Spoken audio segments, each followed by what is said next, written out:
third type of construction of tangent. In this type, we have to draw tangent to the circle from the point which lie in the exterior of the circle. So look in this figure, point P which is in the exterior of the circle, and through the point P here two tangent segments PQ and PR are shown here. So we have to study the construction of such type of tangent segment. We have to draw such tangent segment through the exterior point of the circle. This is circle with center O, and point P lies in the exterior of this circle. So for this, let's look here some analysis. Here triangle OQP and another triangle ORP. There are two triangles here. OQ and OR are the radii of the same circle here, and this segment PQ is tangent segment and OQ is radius. It means that here the angle between the tangent segment PQ and radius at the point Q is right angle, because tangent is perpendicular to the radius at the point of contact. We know this property. Similarly, tangent segment PR is perpendicular to radius OR at point R. So if we draw here line PQ and line PR such that these lines are perpendicular to radii OQ and OR respectively. PQ हा ही line किंवा PQ हा जो रे आहे radius OQ ला perpendicular, आणि PR हा जो रे आहे रेडियस OR ला जर आपण परपेंडिक्युलर काढला तर रे PQ आणि रे PR हे टँजंट्स म्हणून आपल्याला या ठिकाणी आपल्याला डिनोट करता येतील. तर इथे जर आपण ऑब्झर्व केलं तर हा जो अँगल PQR आहे हा राईट अँगल आहे, अँगल इन सेमी सर्कल. त्याचप्रमाणे अँगल PRQ हा सुद्धा राईट अँगल आहे, बिकॉज OP इज डायमीटर. म्हणजे आपण दुसरं जर सर्कल काढलं या ठिकाणी ज्याचा डायमीटर OP घेतला, डायमीटर जर OP असेल तर असं जर सर्कल काढलं तर अँगल OQP हा अँगल इन सेमी सर्कल होईल आणि अँगल PRO हा सुद्धा अँगल इन सेमी सर्कल होईल. Angle in semi circle is always right angle. या प्रॉपर्टीचा उपयोग आपण या कन्स्ट्रक्शनमध्ये करणार आहे की इथे आपण पॉईंट P हा सर्कलच्या एक्सटेरियरमध्ये घ्यायचा आहे आणि पॉईंट P आणि O हे जोडले आपण तर OP हा डायमीटर कन्सिडर करायचा आहे.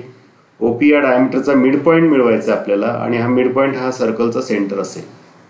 आणि हा मिड पॉईंट जर आपण सेंटर घेऊन सर्कल काढलं तर हे सर्कल आधीच्या सर्कलला पॉईंट Q आणि R मध्ये इंटरसेक्ट होईल, आणि मग हे अँगल OQP हा अँगल इन सेमी सर्कल होईल आणि अँगल ORP हा सुद्धा अँगल इन सेमी सर्कल होईल.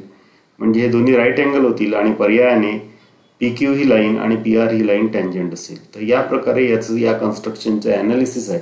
आता आपण हे कन्स्ट्रक्शन कसं करायचं ते या ठिकाणी अभ्यासूया. तर रोबो कंपास या कन्स्ट्रक्शन टूलचा आपण या ठिकाणी यूज करतोय. सो लुक हिअर, हे कन्स्ट्रक्शन आपण या ठिकाणी पाहतोय की पॉईंट P हा सर्कलच्या एक्सटेरियरमध्ये आणि एक्सटेरियर पॉईंटमधून इथे टँजंट्स काढलेले आपल्याला दिसत आहेत. तर हे कन्स्ट्रक्शन आपण स्टेप बाय स्टेप आता कसं करायचं ते पाहूया. First of all we are going to draw here circle with centre O of suitable radius or given radius. जी रेडियस दिली असेल तर त्या रेडियसचं सर्कल काढायचं आहे. नंतर सर्कलच्या एक्सटेरियरमध्ये पॉईंट घेणारे आपण जर डिस्टन्स दिलं असेल तर तेवढ्या डिस्टन्सवर घ्यायचा, अदरवाईज सुटेबल डिस्टन्सवर आपण पॉईंट P घेतलेला आहे आणि सेगमेंट OP काढला. आता सेगमेंट OPचा परपेंडिक्युलर बायसेक्टर आपण काढतोय. कशासाठी? तर आपल्याला सेगमेंट OPचा मिड पॉईंट मिळवायचा आहे. तर परपेंडिक्युलर बायसेक्टरचं कन्स्ट्रक्शन आपण करतोय. या प्रकारे या RC जिथे इंटरसेक्ट झाल्यात त्याचे पॉईंट ऑफ इंटरसेक्शन आपण या ठिकाणी मार्क करतोय. पॉईंट A आणि सेकंड पॉईंट ऑफ इंटरसेक्शन जो आहे तो या ठिकाणी पॉईंट B. पॉईंट A आणि पॉईंट B यामधून पास होणारी आपण जी लाईन या ठिकाणी काढतो आहे ही लाईन या सेगमेंट OPची परपेंडिक्युलर बायसेक्टर आहे.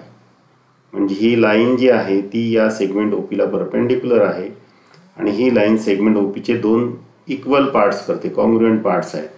मग हा जो पॉईंट असेल, पॉईंट ऑफ इंटरसेक्शन, हा सेगमेंट OPचा मिड पॉईंट असेल आणि हा मिड पॉईंट आपण सेंटर घेऊन सर्कल काढणार आहे.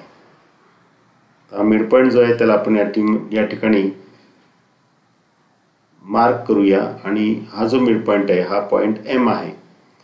आता पॉईंट M सेंटर घेऊन आणि OM एवढी रेडियस घेऊन आपण सर्कल काढलाय आणि हे सर्कल जे आहे, हे सर्कल आधीचं जे सर्कल आहे याला ज्या पॉईंटमध्ये इंटरसेक्ट झालंय ते पॉईंट ऑफ इंटरसेक्शन आपण इथे मार्क करूया. तर पहिल्यांदा जो पॉईंट ऑफ इंटरसेक्शन आहे या पॉईंटला नाव दिलं आपण पॉईंट Q आणि दुसऱ्या ठिकाणी जिथे हे सर्कल्स इंटरसेक्ट झाले त्या पॉईंटला नाव दिलं पॉईंट R. आता पॉईंट P पासून स्टार्ट करून पॉईंट Q, P आणि Q यामधून पास होणारी लाईन काढूया किंवा रे काढूया. तर ही जी लाईन असेल ती टँजंट असेल, कारण हा जो अँगल PQO हा जो अँगल आहे हा अँगल इन सेमी सर्कल होतो, हा राईट अँगल होतो आणि PQ ही लाईन रेडियस OQ ला परपेंडिक्युलर येते आणि त्यामुळे लाईन PQ ही या सर्कलची टँजंट असेल. त्याचप्रमाणे दुसरा रे या ठिकाणी आपण काढतोय रे PR, हा सुद्धा या सर्कलची टँजंट असेल आणि दोन्ही टँजंट सेगमेंट PQ आणि टँजंट सेगमेंट PR याची लेंथ आपण या ठिकाणी मोजून पाहतोय, जी आहे 8.1 सेंटीमीटर. आपल्याला माहिती आहे की tangent segments drawn through the exterior point of the circle are congruent. सर्कलच्या एक्सटेरियर पॉईंटमधून काढलेले टँजंट सेगमेंट्स हे कॉन्ग्रुएंट असतात आणि इथे कन्स्ट्रक्शनवर आपण हे व्हेरीफाय करू शकतो. तर या पद्धतीने आपण हे कन्स्ट्रक्शन पूर्ण केलेलं आहे.